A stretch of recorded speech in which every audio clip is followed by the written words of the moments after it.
This beautiful coin, an 1856 upright 5 U.S. gold dollar, is an indisputable prize for coin collectors and a vital part of a long overlooked and tumultuous American story. So, what is the story that leads us to this 1856 upright 5 U.S. gold dollar, one of the scarcest examples of pre-Civil War American coinage and a sought-after prize for discerning coin collectors? Well, to understand what in great part led to this coin's creation requires us to travel back in time to observe the dark side of great civilizations. We're talking about counterfeiting. Counterfeiting is an ancient crime that can be traced all the way back to the Greeks and the Roman Empire and through the centuries to the American colonies where our story begins. During the American Revolution, the Continental Congress issued paper notes for commerce within the colonies and to help finance the war for independence from the British. These notes were used in daily commerce, being printed in a wide range of denominations and hand-signed by officials. Well, when King George discovered the colonies were making their own currency, the British sought to undermine the American economy by counterfeiting the paper currency. Some of the money paid to the troops and used to purchase war material was discovered to be fake. Counterfeit bills also reduced the colonists' confidence in the currency. Thereafter, General George Washington ordered any and all captured counterfeiters executed. The future founding father had no tolerance for counterfeiting and considered it an act of treason. Extensive counterfeiting was done, however, throughout New York City, which remained in British hands throughout the war.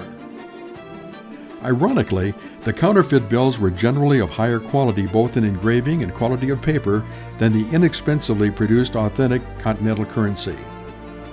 As mentioned earlier, the life of a counterfeiter had great risk. If caught counterfeiting, the result was severe. And still, the dangers for counterfeiters who were caught didn't always end at the gallows. In places like Deadwood, sometimes folks took the law into their own hands, and with the same but much faster fatal consequences. The first American mint was established in Philadelphia in 1792. The metals used to make the first coins were repurposed from foreign coins, but the mint's output was meager, and foreign coins remained legal tender for many years thereafter, with the government establishing and publishing daily exchange rates. Since there was no widely produced U.S. coinage, colonial Americans somehow had to be familiar with coinage from a variety of foreign countries, making it easier for counterfeiters. During the early years of the U.S., copper, silver, and gold coins from foreign nations were used as legal tender, especially the silver Spanish real, which was a coin often counterfeited by enterprising criminals who exploited young America's early dependence on foreign coinage. At the beginning of the 19th century, the counterfeiting of coins exponentially increased in all states and territories throughout the U.S. During the 1820s and 30s, most notably, counterfeiting of the silver half-dollar was rampant. An array of very good counterfeit copies of the half-dollar were forged in America and abroad using an alloy of nickel, copper, and zinc, which was called German silver. The underlying uncertainty as to whether money was real or counterfeit led to the U.S. Congress getting involved. In 1825, Congress enacted the Crimes Act of 1825, which made counterfeiting a federal crime. The new law established fines of up to $5,000 per violation and up to 10 years of hard labor in prison for anyone who was convicted of counterfeiting U.S. coins. Yet, in spite of the legislation adopted by Congress and enacted into federal law, a real sense of financial instability continued to permeate throughout the land. Farmers who were paid for a full season's crop were ripped off, only to learn the painful reality of losing a year's crop of toil and labor after being told by a bank teller that his deposit could not be accepted because the money was fake. This kind of tragedy happened again and again throughout the land, with no legitimate national enforcement facilitating even greater mistrust and insecurity over the young nation's coinage. Other laws were passed. President Andrew Jackson in 1834 demanded from Congress legislative measures to prevent the counterfeiting of foreign coins. In addition, the Coinage Act of 1834 attempted to address the problem of silver coins being undervalued with respect to gold coins. Instead of curing the problem, the new law led to the worldwide price of silver surpassing the face value of U.S. silver coins, and speculators bought the U.S. silver coins and exported them to Europe for higher prices, leading to a near disappearance of all silver coins from circulation in the U.S. after 1834. Such a perfect storm of chaos created opportunity for enterprising counterfeiters to ply their trade, producing fake large cents, the workhorses of the smaller denominations. Large cents were routinely counterfeited by the gangs of New York and other criminal syndicates during the 1840s. Laws were passed that not only penalized the counterfeiters themselves, but also anyone who knowingly used forged coinage or currency.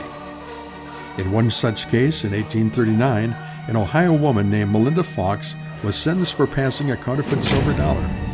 Her case was appealed to the state courts and was ultimately resolved against her in 1847 by the U.S. Supreme Court.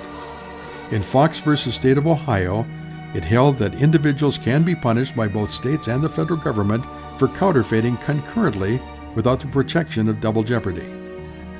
However, the straw that broke the camel's back was the gold rush.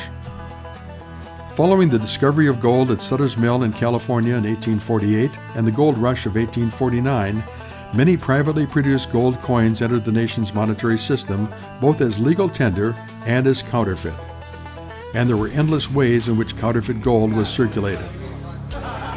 Given the huge quantity of gold discovered and mined in California, the U.S. government authorized the creation of gold dollar coins beginning in 1849. However, in 1849, no federal mints existed in California, because California wasn't even a state. At this time, Californians in particular were getting burned by sophisticated counterfeiters, and the people took their concerns to their representatives in Monterey, the capital of the territory, and after admission to the Union on September 9, 1850, to their new delegation of representatives in Washington, D.C. Widespread counterfeiting of California gold continued at the unregulated private mints until 1854, when the U.S. Treasury reluctantly opened a new mint in San Francisco, which was 2,876 miles from the Philadelphia Mint, the nation's first and largest mint. The decision to open the San Francisco Mint was both out of necessity because the population exploded after the gold rush, and due to the need to protect the nation's coinage, as unregulated mints from California did not have protocols and security in place to ensure against counterfeiting. Back in Philadelphia, a small and unprecedented change in the production of these new $1 gold coins occurred in 1850. The coin punches used to make the money incorporated a slanted, italicized rendering of the date numerals on the reverse of all U.S. coins in all denominations. In previous years, the date logotypes on American coins had been upright.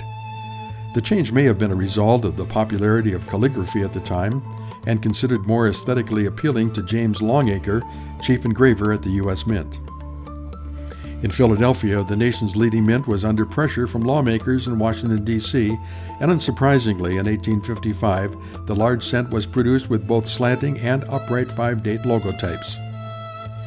In 1856, other denominations, including the 1856 gold dollar, had its date logotype on reverse of coins go upright as well. The Philadelphia Mint was the first national mint established in the U.S. and remains the largest production facility. And this is the mint which directed and produced upright 5-date logotypes for the 1856 gold dollar and other U.S. denominations. By 1858, all U.S. coins had their date logotype go upright with virtually no italic numbers ever used on any denomination of any U.S. coin ever again. So why did all the coins go upright? Well, to decrease counterfeiting and protect the integrity of the U.S. coinage system, Mint Director James Snowden took steps to standardize the date on reverse of U.S. coins. The 1856 gold dollar went upright, but not until late in the fourth quarter of 1856.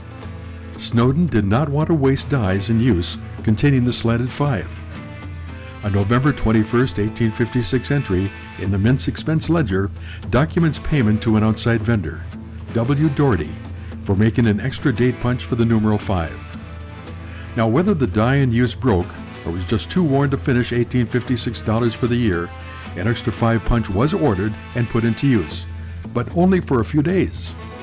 The 5 on the extra punch was upright, and that's why there are so few surviving specimens of the 1856 upright 5 available today, making this coin highly desirable to collectors. The Deadwood Collection exclusively comprises 1856 upright 5 gold dollars and is living history showcasing how America grew upright. The standardization of the date logotype in all American coinage was an effort to reduce counterfeiting that plagued the nation from the very start.